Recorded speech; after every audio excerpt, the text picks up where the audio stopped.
आलो फायनली हांडेवाडी साईडला आलो. हांडेवाडीचा विचार करत होतो, इकडले भाडे भेटले आणून थांबलो आहे आता इकडं. ह्या साईडला कसं जरा झाडं झुडपं गाड्या थांबायला काय अडचण आहे उन्हाच्या टायमाला. नाहीतर तिथं पुणा स्टेशन सिटीमध्ये कसं थांबवता येत नाही, तिकडं थांबायचं जमत नाही. हे दुनियाभरचा प्रॉब्लेम होत असतो. पोलीस येऊन दंडका गाठले की मग पळावं लागते. असं करते उगा फाईन बिन बसले की आपल्याला झेपत नाही पहिलं. बरोबर आहे की नाही. तर हांडेवाडी साईड इथं काय नाही, निवांत अर्धा तास बसला तरी काय प्रॉब्लेम नाही. अर्धा तास थोडं काय तर गडबड वाटली की मग थोडं पुढे जायचं, थोडं पुढे जाऊन अजून बसायचं. म्हणजे ह्या साईडला कसं झाडं झुडपं भरपूर आहेत, काय अडचण नाही.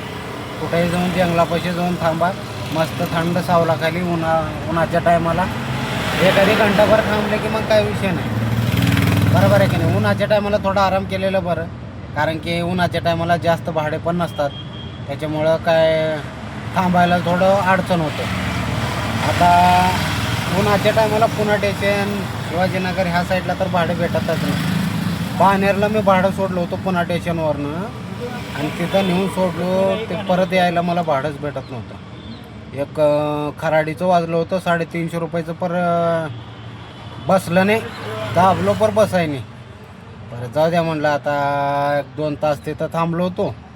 मग दमानं पुढं निघाल्यावर मग 3 माणसं भेटले, म्हटले पुणा स्टेशन जाणे काय. मग चलो घेऊन आलो, पुणा स्टेशनला सोडलो होतं. मग तिथं 1 तासभर बसलो, पुणा स्टेशनच्या बाहेर मेट्रो स्टेशनच्या बाजूला येऊन बसलो. मग तिथून हांडेवाडीचं भाडं बसलं.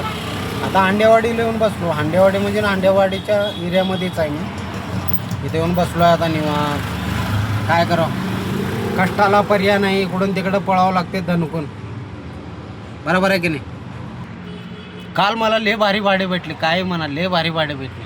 ह्या टायमापर्यंत जरा बरं झालं होतं, पण आज नाही. कधी सोलो, कधी डाऊन, कधी राउंड चालत रहते. क्या करो, ज़िंदगी के सफ़र में भाग दौड़ करना पड़ता है, क्या करें.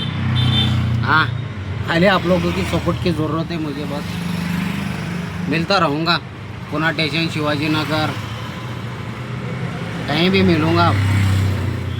पूरा पुणा घूमने वाला हूँ, समझ लो.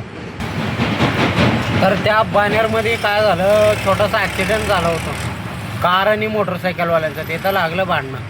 म्हटलं व्हिडिओ काढावला, कशाला काढावं, आता जाऊ द्या म्हटलं, व्हिडिओ कशाला काढावं. काय मारामारी झालं नाही, पण वादावाद चालू होतं. मोटरसायकलवाल्याला लागलं होतं, जरा रक्त निघालं. भाडे पडलेत 50-60चे. पण कसं गाडी उन्हाच्या टायमाला लय गरम होत असते, त्याच्यामुळे इकडून तिकडं जास्त फिरवणं बी बरोबर नाही. थोडं कसं सावलीला गाडीला पण आराम दिला पाहिजे. उन्हाचा टाईम आहे ना, उन्हाळ्यात काय जमत नाही.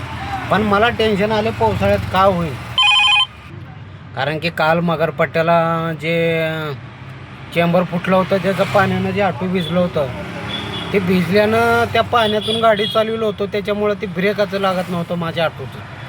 मग मला टेन्शन आलं का पावसाळ्यामध्ये का होईल आपलं, पावसाळा कसं जाईल काय कळलं मला. नुसतं भाडे वाजवल्यात बा, नुसते भाडे वाजवल्यात. पण बघा आता आपलं ब्लॉक चालू आहे, 40-50चे वाजवल्यात. जाऊ द्या, हो जास्त इंटरेस्ट घ्यायचा नाही, कारण की ऑटोला पण थोडं आराम दिलं पाहिजे. कारण की आता भाडं उचलले की त्यांना पिकअप करायला जावं लागेल तिकडं लांब. आपल्या जोडीला अजून एक रिक्षा येऊन लागली आता, हे पहा. तर मित्रांनो, जिंदगीमध्ये खुश राहत जावा. जिंदगी आपलं लहानपणी कसं गेलं काय कळलं नाही माणसाला, बरोबर आहे की नाही. त्याच प्रकारे त्याच पद्धतीनं आपलं जवानी कसं जाईल हे काहीच कळणार नाही. हे बघा, केस आता मला 2-3 पांढरी यायला लागल्यात. झालं उताराच्या वयाला लागला होता आपण, हो. तर जिंदगी माणसाची लय मोठी नसते, छोटीशी जिंदगी असते. हसी खुशीनं जगत जावा, हो. भांडणं करत जाऊ नका. आपल्या फॅमिली परिवारसोबत चांगलं राहत जावा, बरोबर आहे की नाही. नवरा दिवसभर काम करून आले की जरा चांगलं बोलत जावा. नाहीतर अनेक लोक बिघडून गेले दारू पिऊन गलत वाईट व्यसन लावून घेऊ नका, ठीक आहे. आपण माणसाच्या जन्माला येऊन जर खुश राहत नसेल, जर ह्या जिंदगीचा आनंद घेत नसो, तर काय उपयोग आहे जिंदगीचा. माणसाची जिंदगी भेटून काय उपयोग आहे आपणाला. आपण जर ह्या जिंदगीचा आनंद घेता येत नाही आपणाला, तर उपयोग काय म्हणजे. मग काय उपयोग आहे? बरोबर आहे की नाही? म्हणून मी म्हणतो खुश राहत जावा, मेहनत करत जावा. तर आणि मला पण सपोर्ट करत जावा. आपले सबस्क्राईब वाढले का नाही मग होईल आपलं काय तर बोला. ठीक आहे, टाटा बाय बाय. भेटतो आता. भाडे लय वाजल्यात, एखादी भाडं उचलतो आणि निघतो पुढं. ठीक आहे.